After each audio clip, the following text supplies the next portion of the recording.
you must live a life of challenge. I'm going to be exploring why that's true, why you have no choice in the matter anyway, and what you can do about it. That's what we're going to be playing with today. Before I do that, if you already know that you want more out of life, that being a human just isn't good enough, that you want to be able to bring all of your resources to bear that exist within you to the moment to see what you can create in your life, perhaps becoming superhuman is for you. Send me a private message and just say, I want to become superhuman, and I'll let you know how that can happen. So why you must live a life of challenge. You have no choice. You know, conversation I was having yesterday, it became apparent that we've become so disconnected from what life actually is.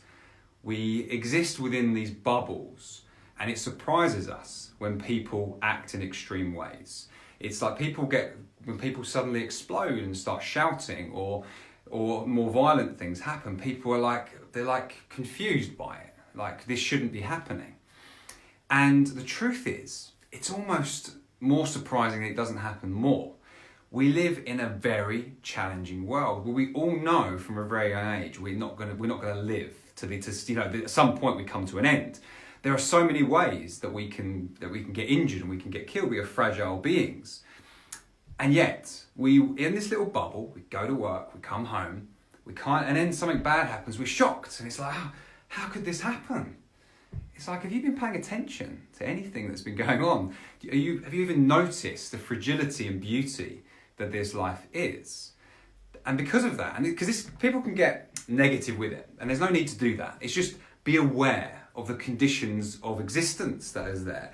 No matter how safe we may seem within the four walls of our homes, the reality is there are weather challenges, there are people challenges, there are health challenges that come up. We're faced by them day by day. Some are very small, some are very, very large and tragic.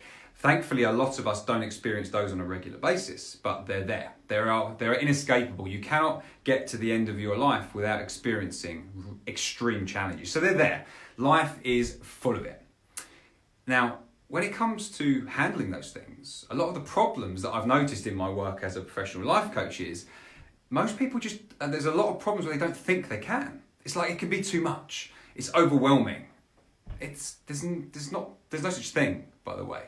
Just because it feels overwhelming doesn't mean it actually is.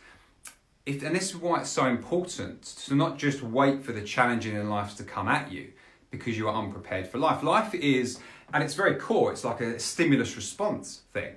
You know, we from when we're born until we die, we are responding to the stimulus in our environment. Now, when we're very young, it's our parents are putting a lot of that in front of us, you know, encouraging us to walk and to talk and all these kinds of things. And then depending on what your parents do, like my mum, she taught me to read at a very, very young age. And so the way she did that was she cut up all these letters she had these flashcards first, and then she cut up all these letters and put them in this container.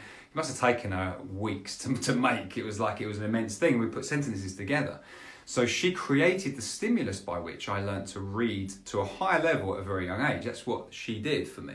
So depending on what stimulus we're actually exposed to will depend on what we respond to, and that will depend on what our abilities grow into. Now, of course, there's whatever genetic potential is within us, which you can't really know for sure anyway. Then there's the environmental stimulus that comes on top of that, based upon the surroundings. Then there's, of course, the challenges that come up when we go to school and all those interactions, the complex social interactions that we have, stimulus response everywhere. So we are continually growing and transforming and changing throughout our entire life as a result of the stimulus we're exposed to, the situations, the experiences, and what we do about it. And that's how we develop. Now, it's very obvious when it comes to physical growth, right? If you've seen the evidence of this everywhere. If you go to the gym and you train with weights and you do it consistently and your muscles ache, muscles will grow, right? They will get stronger. You can even notice yourself adding more weight. You've got evidence of how you're responding to the stimulus that you're applying to it, and you notice which parts of your body get stronger based upon what you do. It's clear to see. got a client of mine who a couple of years ago couldn't dance not to a high standard. Then she took on this street dancing. A little while later, she's teaching us some street dancing, right? So because she exposed herself to something that was a stimulus she wanted to expose herself to, she's actually learning how to do it to a very high standard. Even wanting to do a performance next year, which she just shared, which is very, very cool. Stimulus, response. Create the challenges, which means you're prepared for life itself. It has to be there, it's like, so then it becomes, because if you want to drop the scales from our eyes, then what we need to do is be aware that life is filled with challenge. And are you prepared for it? Like a very simple one. I was thinking about it yesterday when it comes to walking down the street, for instance. Are you fit enough that if something was to happen that you needed to run, that you could? Are you physically fit enough that you could run a healthy distance without passing out at a decent speed within your physical capabilities? Are you able to do that? It's just a very basic one, right? And yet not a lot of people, because they're busy working and prioritizing other things, aren't even capable of doing that. Are you capable, if someone's in trouble, of being able to run over to them to save them if they need help? Are you prepared for that? It's like those, without challenging yourself in a way that makes you physically prepared, when those things occur, you're unlikely to be able to deal with them and address them. So it's like, a good way to look at it is, it's like, what could life throw at me? And what could I do to prepare myself for those challenges? It's why this becoming a superhuman thing is so important to me, because it is shaping, going beyond whatever we're capable of into something to a very high extreme level. That's why this is so important.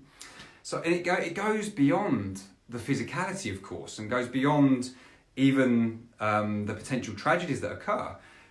Only by speaking continuously and having people like disagree with us and having conversations do we learn how to communicate and articulate. A lot of us actually are quite bad at articulating. I used to be terrible at it, have actually put a lot of work into it over the years, where I now actually teach, I've taught it as well, like how to communicate clearly and how to get your point across. In fact, tomorrow I'm going to be teaching the art of storytelling in London.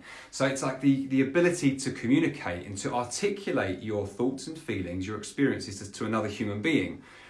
That's a challenge, because it's scary to do that to begin with, to be able to share your personal experiences, and yet that's how you connect deeply with people. That's how they resonate. I've been blessed with coaching and having friends doing all kinds of incredible things in this world. But the truth is, when someone's sharing what they've done, if they just talk about it, it's like about the stuff, it's not actually that interesting. They may share the challenges they've faced, but unless they're talking about why they've done it, unless there's some emotion invested, it's quite dull in that way, right? And so because of that, it doesn't matter. It actually doesn't matter so much what the experience is, but being able to articulate it is a challenge that I recommend. Yes, Nima. If you're not good at articulating, by the way, thank you for sharing that, Nima. Then practice it. It's challenge yourself to articulate. Think about something you want to share and share it, and allow someone to disagree, to ask you questions. Because by doing that, by experiencing that level of challenge, you become to articulate it better. You can then maybe find a way of communicating, and you may even evolve your understanding of it yourself. Now, this is related directly to the ability to think. People are not actually able to think for themselves a lot of the time.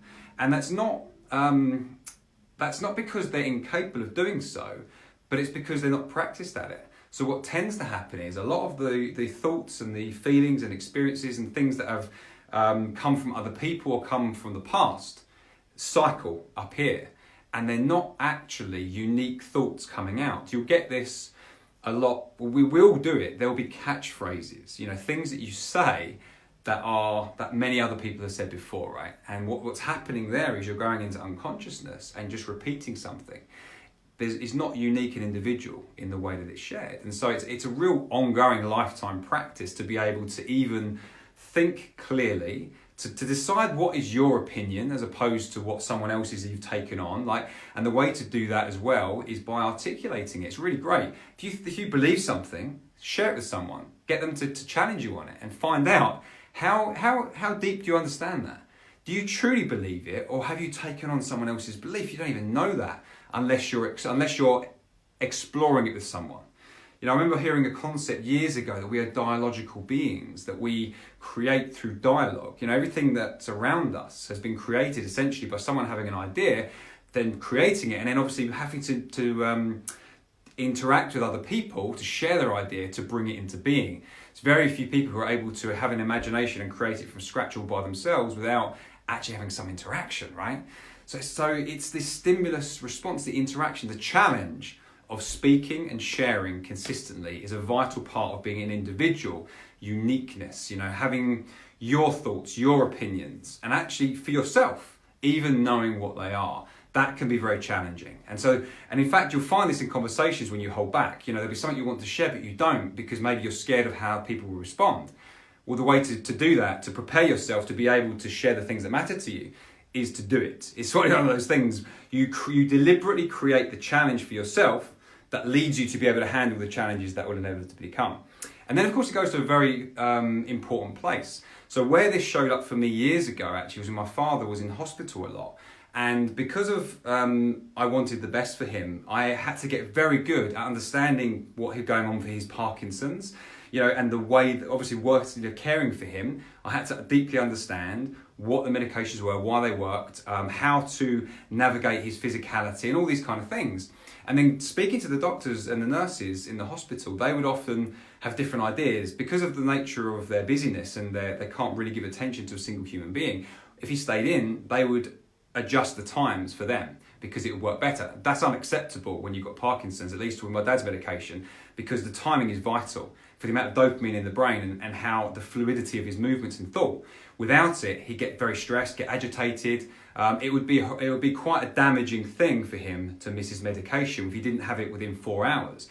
They didn't really understand it, didn't even believe it, but it didn't matter because I needed to be certain and clear with them and be very clear on the consequences. So what I had to do when it was very difficult for them to do that, because I had a full-time job at the time, is I would have to write down, I'd track the progress of our discussions. You know, I'd speak to the matron normally because she was the one in charge of the ward, and I'd make notes of everything that's going on, of the problems, and I'd have daily meetings with her.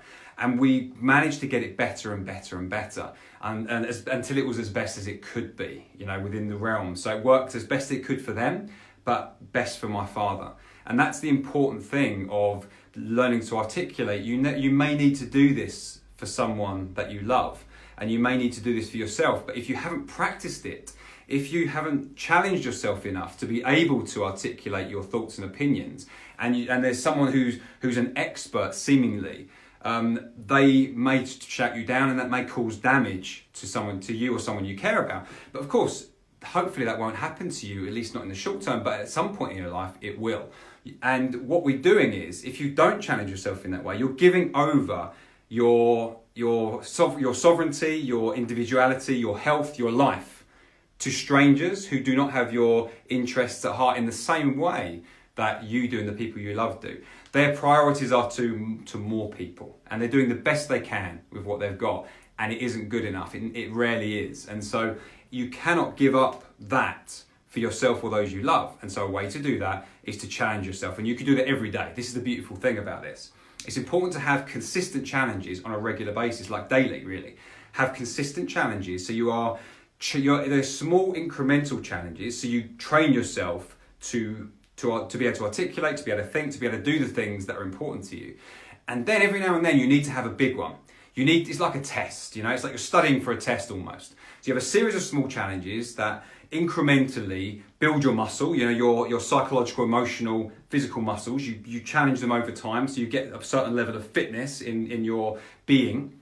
And then you have a big challenge, so you get to test yourself. It's really important to navigate challenge in that way, because it's through the giant challenges, which again, remember, is inevitable. Every one of us will have a big health crisis, and things may happen, people may die that we care about. So much happens in life, you know, that at any point it can happen. And so we want to deliberately create these big challenges for ourselves so that we're ready, so that we don't ever get caught off guard. Huge challenges interspersed with small challenges. You've got no choice but to do them anyway. But when you do them with purpose, you then prepare yourself, not just for handling the bad stuff in life either, for creating an incredible trajectory. This is what enables you to aim for things that seem impossible, that seem scary, that seem like, who the hell are you to be able to do this? But it doesn't matter, because you just do it because you desire it. You do it because it feels right to you. And it's a very different experience of life when you do it in this way. And I think it's beholden to us to take full responsibility for that, and to talk about this and communicate it to everyone we know as well around us. You know, it's not okay for people to let themselves down, to prepare themselves for a bad experience of life, to prepare themselves essentially to find life overwhelming. That's not okay. And it's not okay if we've got people in our environment that are like that, who we don't at least offer them alternatives, at least share these things and help them to do better. I think it's like a basic requirement for humanity. Now, a great example right now is I've got a client who's given up his everything, and he's got rid of his house. He has said goodbye to his friends, to his family, to move to Thailand, where he's creating a life as a life coach, and to be with his wife who lives in Asia. So this is that, you know, they're going to create a life together there, which he's been dreaming about for a very long time. And he's taken the risk. So he's quit the job. He's got no safety net apart from whatever money he saved to be able to get started, you know, to be able to fund the beginning. He has to create everything from scratch. There's no safety net. It's it. He has to make it work. There is no other choice. And we were just talking to him earlier today, actually, on one of the calls, and he was just sharing what he's been doing. So within a few weeks of being there, he's been making connections with people. He has been having conversations, like going up to people that he doesn't know and just starting conversations, just getting used to the fact of talking about being a professional coach and helping people. Like, he helped a girl just that he met, just bumped into her. She had a lot of social anxiety right there. He chatted to her, shared that he'd experienced it too, shared what he does. And in that moment, she was willing to challenge herself, and he helped her. He helped her to overcome some challenges right there and then.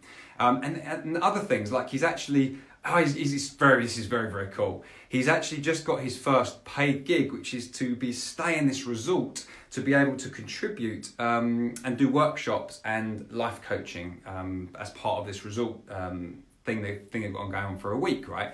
So he's been there less than 3 weeks. He's made connections, he's helping people, he's building up the connections of friendships too, and he's got his first paid gig as a professional life coach. Now, the reason that's possible is, apart from the fact that he cares enough and he's good at what he does, but it is because there's no going back. His entire life now is only forwards. He's burnt the bridges behind him. There's only one choice, and that is to go forwards. He is now challenging himself day after day, and he is creating rapidly because of that. And that's what the beauty of living a challenging life is, a challenge by choice life. That's what you get to create, a life when you don't need a safety net, when you don't need to go back, because you're just on that path and you know whatever happens, you're going to do what it takes to make it work. Now, if that sounds good to you and you want some of that for yourself, but you're not quite living it, maybe you've had it in some areas but not others, that's what Becoming Superhuman is all about, the program I've got that's happening next year. If you want something like that for yourself, you don't need a safety net in life. You know, there's nothing you're not willing to do, and you're willing to create a very different experience of life where you are so different that it's obvious when you walk into a room. When you speak to someone, it's very obvious there is something very different about you, and life just feels absolutely incredible. If that interests you, message me, tell me, I want to become superhuman, and I will let you know how you can do that. So I love the synchronicities that happen too. So I've had this book sitting on my side for years, actually. It's Richard Branson's autobiography.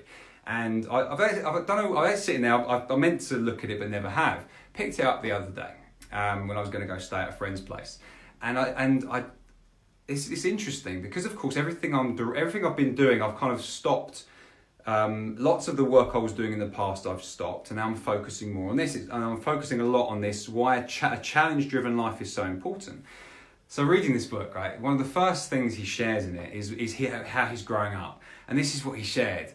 He said that his mum believed that she needed to create challenges for her children. He had 2 sisters as well, to prepare them to be individuals, to think for themselves, and to be able to be self-sufficient, right? So she, from when they were kids, was like, right, you need to be challenged. when he was 4 years old, Richard Branson, right, the entrepreneur, 4 years old, driving back from somewhere, she drops him off a few miles from home. Lived in in somewhere in Sussex, I think it was, or Surrey, like in the country, and he had to find his own way back at 4 years old. He says he got lost, staggered around in the dark, but managed to get his way home. And when he was 5 years old, there's a cool moment where he's on holidays in Devon with his family. His aunt Joyce, she says to him, "I'll bet you 10 shillings you can't learn to swim in the sea by the time we leave in 2 weeks' time." So he's like, right, 10 shillings, a hell of a lot to a 5-year-old. I don't know what 10 shillings is actually proportionately, but let's say it's £10, something like that. So to a 5-year-old, that's like riches and rewards. So hours and hours, day after day, he's in the sea, he's trying to swim. He's like, his feet, he obviously at a level where his feet touch the ground, so he can't get himself to do it. He keeps getting pushed back by the waves. Gets to the end of that 2 weeks and he can't do it. And the answer is, don't worry, maybe next year. And he's inside burning, going, no, she's probably going to forget next year. I can't wait a whole year. So as they're driving back, they drive past a big lake. And he goes, stop the car. And the aunt's like, what are you talking about? And the dad pulls over. And the mum goes, he's spotted that lake over there. Obviously knowing what he's like, what she's trained him to become, right, through challenge. So he gets out of the car, runs down to the lake, strips off his clothes and just dives in. Oh, well, no, actually doesn't just dive in. He reaches it, he's terrified. It's huge. He looks back at his mum and his dad. His mum's there looking really encouraging. His dad's there smoking a pipe, looking nonchalant, like nothing, like it's just a normal day. Nothing's different here, nothing to worry about kind of thing. It's like, doesn't even care. Supportive but doesn't care. And so he sees that and then he goes in. And he wades his way, and the way he says it is this: he's trying to swim in the lake, and he finds himself, he just keeps getting pushed, like carried along by a current, and he's choking under the water, and he's just finding it very difficult to do anything. And then he finds his foot pushing on a rock, and he pushes himself back up, takes a big gulp of air, and then he says that steadied him. And then what he did was he spread his arms out, kicked his legs slowly, and then found himself on the top of the water, just swimming along, and he manages to swim back to shore. The 50 feet it was back to shore, and then he says, he just how he felt after that. He runs back to his parents. His aunt gives him the 10 shillings, and he notices his dad there. His dad was soaking wet, so his dad had obviously freaked out, dived in after him, and stayed at a distance, but been there in case. But he made it, of course. So he had that experience. Another experience, which is also called, to share the last one, which I haven't got further, but this is cool. When he was like 11, 12 years old, his younger sister has like one of her first ever memories, has been woken up it's dark, like probably 4 o'clock in the morning, to her brother being given like a packed lunch and saying, right, you're going to cycle, I can't remember where it was, but like 50 miles away was the distance, and you're going to stay up at the relatives here. This is what you're going to do, here's how you get there, off you go. And so he just being woken up in the middle of the night. Her mum challenges him to cycle 50 miles at like 11 or 12 years old, this is, on his own. And he says to help him create a sense of direction and to be self-sufficient. So he says he did that. He doesn't remember a lot about it, but he remembers getting there. And what he remembers more than that is obviously staying there, the next day coming home, walking into the kitchen, as he says, like a conquering hero. And he comes in, mum's chopping up veg, and she looks at him and goes, and says to him, hello, Ricky. She says, did you have fun? And then she says, the vicar, I told him you'd be over soon because he's got some wood needs chopping. And then carries on. So he gets back, he's done this amazing thing, cycled essentially 100 miles in 2 days. It's like 11, 12-year-old. Comes back in, and his mum's just like, hope you had a good time, and now go off and do some work. So you can imagine, right, the series of challenges that she created for him supported him, but a lot of it was him going off on his own, being able to get that individuality and trusting himself, right? Being able to challenge himself, trust himself, work hard as well. So all of those lessons in there, it's like, how do you create an incredibly successful life? Well, Richard Branson gives a good example of this. And this is what I've noticed for myself and what I notice with my clients too. When I give them challenges and they overcome them consistently, to begin with, they're within their range of ability, so it's just a bit more challenging. But eventually, big challenges too, like incremental, then giant ones. What I notice is profound change, like radical transformations. They become different human beings. Like not it's not like more. They become so much more of who they could be. And that is what's available, because you don't know what's possible for you. You don't even know what's available to you within your bodies. Found out recently, for instance, that when you challenge yourself in this way and you enter new environments, you are literally switching on genes within inside your body that would not be switched on otherwise. It's the stimulus of the environment, of the challenge, that switches on part. Your body then goes, you're going to need more than you've got currently. Here's some more stuff that you didn't know you had. Suddenly more of you gets activated. You get new structures in the brain, neuroplasticity, where you actually grow structures in your brain. So it changes the shape of your brain inside. You are becoming a different human being, and that is through challenge. So that is what I recommend. Seek out challenges every single day. Get used to challenging yourself until it becomes something that is just normal for you. It becomes like breathing. It becomes like you want to be challenged. Just like a child will get bored if they haven't got a challenge within their game, right? It's in their nature to want to be challenged, to grow and to change. It's in your nature too. And that is what I recommend. Live a life of challenge. You've got no choice anyway. Create a life of purposeful challenge. Now, if you want to create that life of purposeful challenge and you want support to create an extraordinary experience of life, becoming superhuman could be for you. So this is like everything I'm putting into this. It's everything I've experienced in my life personally and professionally. Everything I've done. I've stopped doing most things except for this, because this is so important. This is about creating a series of incrementally challenging experiences that change people and who they are. So they become everything they possibly could be. So if you know that there's more for life than you're currently experiencing, if you want more, if you want to be more, you want to have each interaction have more power, if you want to create a new career for yourself, one that fulfills the lifestyle that you want. You may have been successful in your career or successful in your family life or wherever it may be, but you want so much more for all of your life, then becoming superhuman could be for you. If that inspires you, if you feel a pull to want more, send me that message and tell me, I want to become superhuman, and I'll let you know how that could happen. Thank you for being here. If you have any questions or comments, please post them. Otherwise, I look forward to seeing you on the next episode of Becoming Superhuman. Thank you.